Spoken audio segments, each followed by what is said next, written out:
సముద్రం చేపల్ని కంటే కత్తుల్నే నెత్తుర్నే ఎక్కువ చూసుండాది. అందుకేనేమో దీన్ని ఎర్ర సముద్రం అంటారు.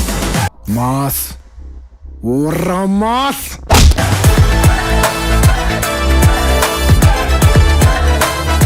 అన్న లేక సుఖాలు ఎక్కువైనాయి అందరికి.